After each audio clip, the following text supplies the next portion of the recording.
Good morning, Yorkshire Classic Cars Limited fans, and welcome to another brutally cold morning in Retford. It's lovely.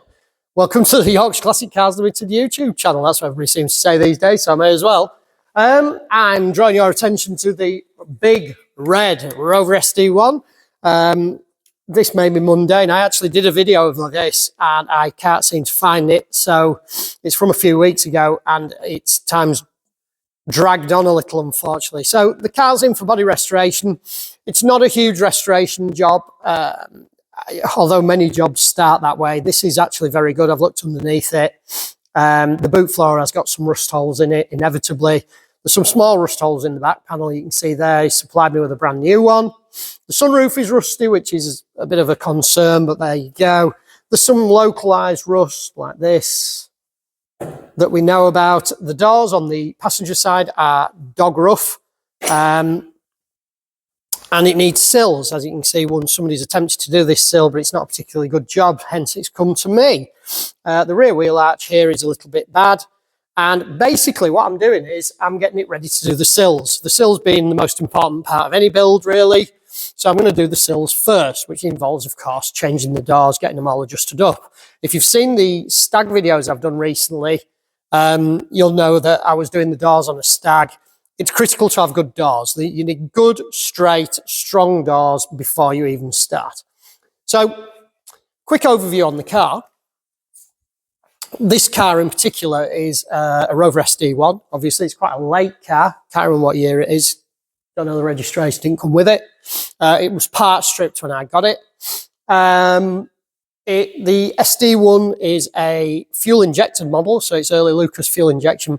But this is one of the rare homologation specials. It's a twin plenum Rover V8 Vitesse, which the Vitesse had different intake valves and they were fuel injected. They made about 180 horsepower. The twin plenum, I'm not sure what horsepower they made. But basically it has two inlets on the plenum chamber for the fuel injection, so two throttle discs. Very rare, didn't make many at all, does make an awful lot of power. They go really well as a Vitesse anyway. There used to be a Vitesse where I lived, and it was a real strong car. It was a really fast car because they are a big, heavy car. Great suspension, multi-link rear suspension on a live axle, McPherson strut front suspension. They rust. But then all cars from the 70s and 80s are rusty by now, unless they've been kept in a super dry environment that doesn't probably exist. So, you know, they do have rust on them, but all cars rust. That's just one of those things. These are no worse than anything else. And this one isn't any worse than anything else. To look at the top and show you the areas that I've just shown you of rust, it does look a rough old bus. When you get it up underneath, it's a really, really, really good car. It's quite surprising how good underneath is, and quite honestly, the underside's more important than the top. The top's a lot easier to repair than the bottom. So don't think, wow, that's, you know, why would you bother restoring that? Why don't you just buy another one that's better? Because yeah, you probably could, but not a twin plenum. And this is, you know, it's a rare car. They didn't make many of them, and this is the one he wants, so that's fine. Now I did a video on adjusting the doors and setting them up before I start on the sills. Now you can see I've done the rear door there. And the gap I'm working with here is this one here. Now that's a nice even gap. It's a little bit different at the bottom here where somebody's performed a repair. And obviously the sill is, yeah, well, I didn't do that.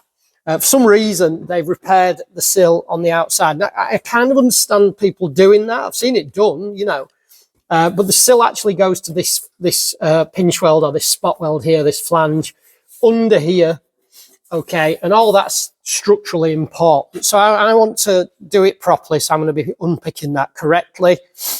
Once I'm happy with the door alignment, I'll then brace across here. I'm going to need to take these bits of trim out and the seat and everything, and then I'll weld some bars across to make sure the C pillar doesn't move, the B pillar or the A pillar, obviously. The A pillar is least likely to move, the B pillar is most likely to move. This door fits rather well. As you can see, this is a door that came with the car, but it obviously isn't originally from the car. You can see the colour is different. Don't know if that shows up on the video. This is a bit shinier as well, but it's a slightly different. This is the wrong red. This is the correct red, I believe. Could be totally wrong, but where the windows have come out, that looks right. So, the gap here is nice and consistent, and the door I'm checking here the shape here and the shape here. Okay, so along the length of the car. If you come to the front here, it's slightly out at the top. Now, I'm going to get the painter to tweak that a little bit, or I may tweak it. You can pull that in a little bit. It's not a huge amount. It's only, we're only talking sort of millimeters, not inches.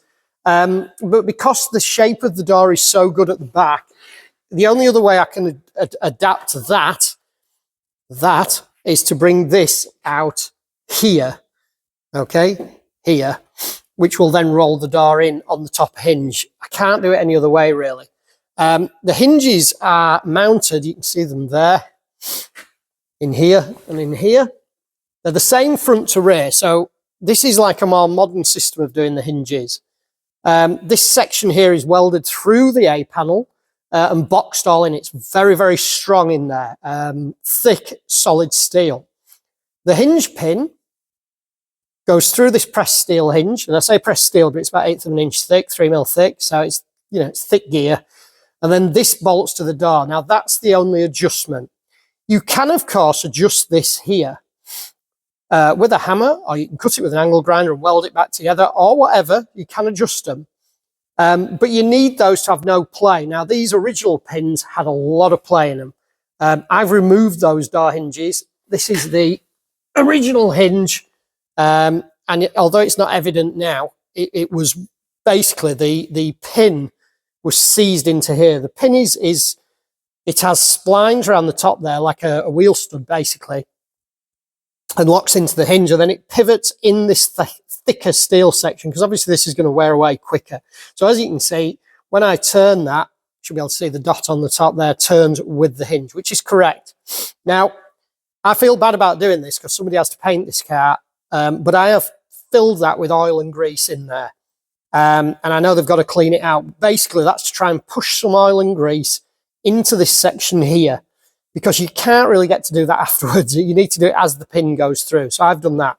As you can see, there's no lift in that. Now, that pin had a tiny amount of wear on it, but I managed to turn it around the other way. Sounds silly, but it works. You can't buy the pins separately. Now, the bottom hinge has 2 pins in it. You can probably see here, I've made a pin, top and bottom. Now, that's a long and drawn out story, which I'm going to tell you, but in a concise way. Here's the original hinge, and you can probably see that pinhole in the top and the big run of weld that somebody's put on it. Now, that pinhole should be 8mm across. Okay, so that is I think it's 8.2 mil, the pin I've made. Originally, it's 8mm, and it's 8mm exactly. Okay, so the shank of a bolt, the thread is 8mm. The shank of the bolt is about 7.8. And if you put that in there, you can probably see what the issue was there. It was obviously pivoting on the hinge and not on the pin. That's the top, which has most loading on it. The bottom, you can still see the spline in that one. It wasn't bad at all, as you can see. But there's still play in it because it was turning on the spline. So that's very loose in there also, which was allowing for a lot of drop. Now, if you can imagine, it's a bit like a gun sight. If you have a gun sight out a millimetre and then you fire a mile, by the time that's gone like a triangle, you're probably about 20 feet out at the other end. A door's very similar, not the same, but similar. So if you imagine the length of that door down to here, a fraction of a millimetre of play at that end adds up to maybe 1/4 of an inch at this end. So 5 mil, you know, 6.25 mil if you're on a 6.23, actually, if you want to get really accurate. So you need these to be, they have to have some movement in them, and a tiny weeny bit of play you can get away with, and that's acceptable, but these were really, really bad. Now, these are the 3rd gen pins I've made. Originally I tried a bolt, but the bolt stem, as I say, is 7.8 mil. It turned out, having made some hinges, hinge pins at home on my lathe, these are made out of, this is a high tensile bolt at the top, and underneath is a high tensile wheel stud. It turned out, having made 2 new replacement pins at 8 mil dead on, the bottom one was still about 8 mil. The top one was 8.3, I think. And when I put it in there, it still was flappy and no good. Obviously, I can't put the spline section on, but these do have, if you look at this side, you can just see there, probably where I'm pointing, may or may not be able to see, there's just a tiny spot weld just to locate them, because obviously one's under gravity here. So I machined these a little oversize. When I say oversize, I mean about 1/10 of a millimetre, which doesn't sound a lot, but it's enough to make it a tight fit. Excuse me. And then I hand finished them to make a really tight fit, and they are a really tight fit. Now, if I put that set of Stilsons on there, they work lovely. I'm going to work that back and forth a little bit, because obviously if that's too tight, it'll damage the door, and there is very minimal play in there. Luckily, the hinge holes were, because it hadn't been moving in the actual hinge welded to the car, they didn't have a lot of ovality in them, but they weren't clean either. They'd rusted in there, so I had to clean them out a little bit. But of course, you don't want to ruin that shape. So I'm fairly pleased with that. So what I'm going to do now, if I just plonk that, it is also tight. There's a sprung check strap in there, which is what's making it really tight on there. Now, the next thing that goes in there is, before the door goes on, there are some shims, if required. These are the shims, okay. I can't remember which one that's for, but it goes on one or the other. And then there's a plate inside the door to strengthen it, obviously. These shims, I think they go that way, actually. Yeah, they go like that. Now, I may or may not need these. I may need thinner ones, may need thicker ones. I usually make them out of gasket paper if I need them. If you need an awful lot of thickness, then you can, you know, obviously make steel ones like that. But I'll try it without first, and then we'll see about aligning it. You can obviously only align the door front to back with the shims and out with the bolt holes. So sometimes you have to machine the bolt holes out a little more as well.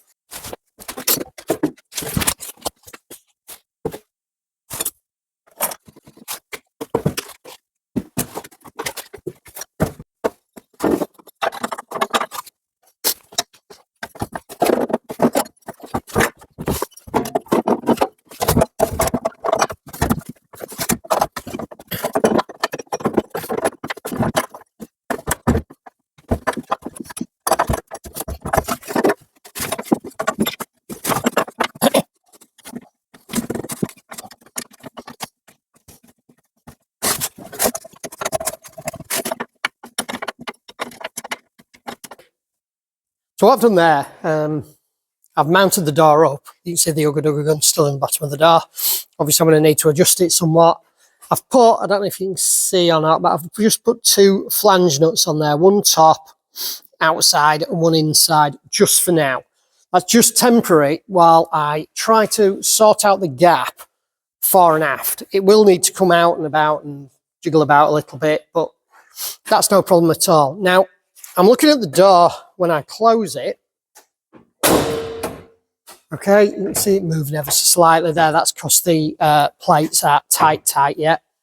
But the alignment is actually pretty even there. So if you go a little like that, pull it in, the bottom is now aligned with the top.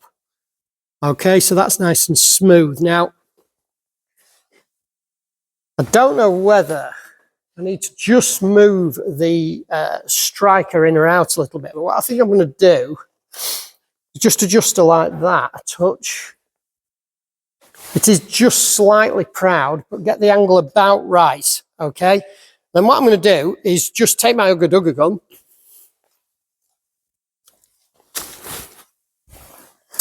Set you up again.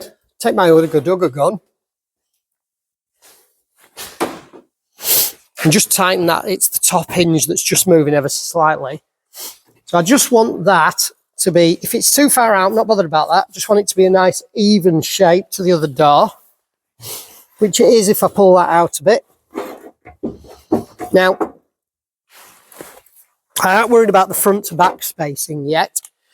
I personally think that the wing might be in the wrong place. Oops, just need to get an extension bar, if you'll excuse me. Oh. The big and long extension bar, there we go.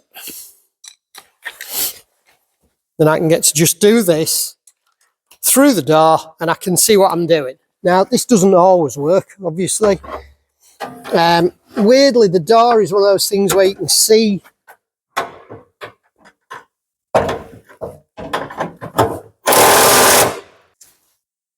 got rudely interrupted by somebody up the yard, funnily.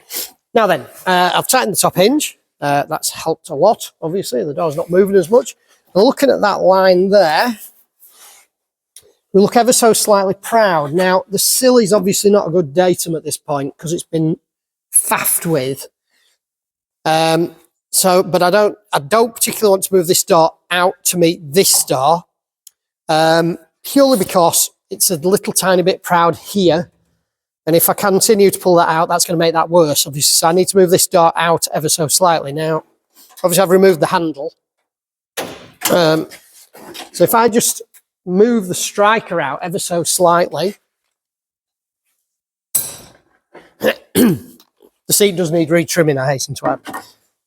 Just move that out ever so slightly. Yeah, that's tight. Last person to move that was Rover. Go old school on this one.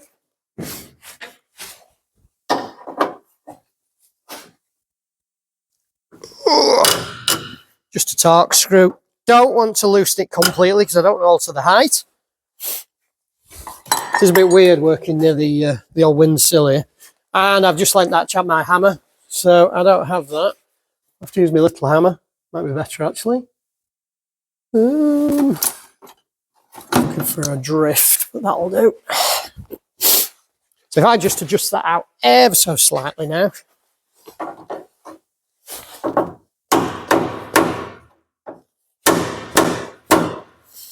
That should do. Moved it probably 1.5 mm, 2 millimeters. Just going to nip it back up and try it.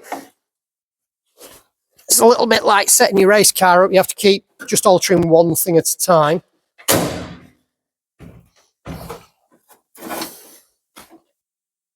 Obviously, I don't have the rubber on. And obviously, I've gone the wrong way. I should have gone in. Yeah, in, not out. Sorry, my mistake. Look at that. It's had to happen eventually. I've made a mistake. There we go. We're outside that door hinges now. It's really flopping before. Right, so slacken them back off a little. Learn my lesson from being a donkey.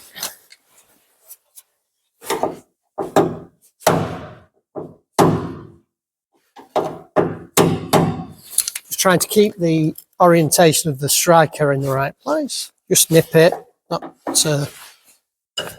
run it too tight.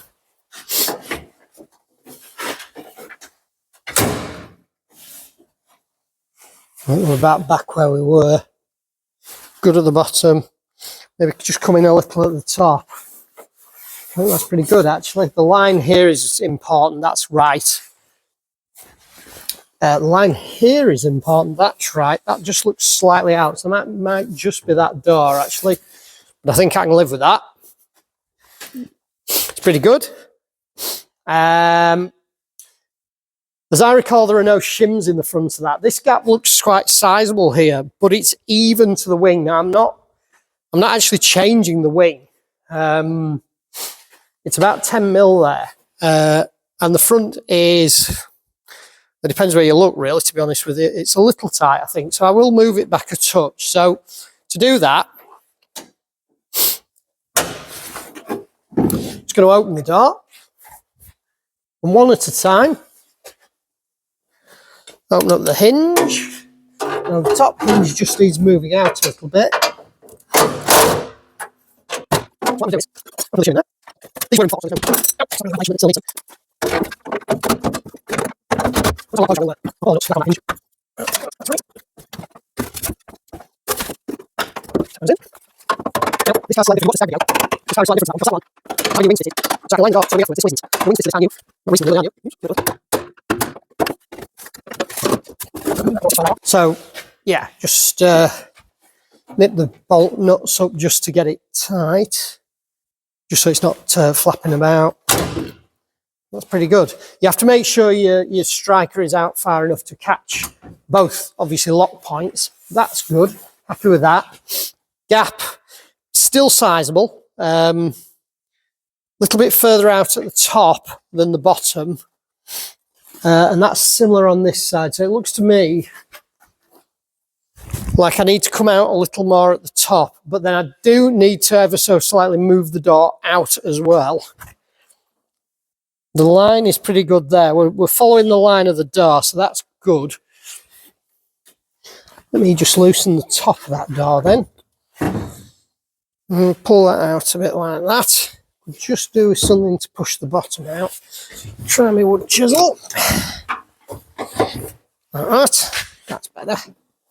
Oh, that's much better. Good.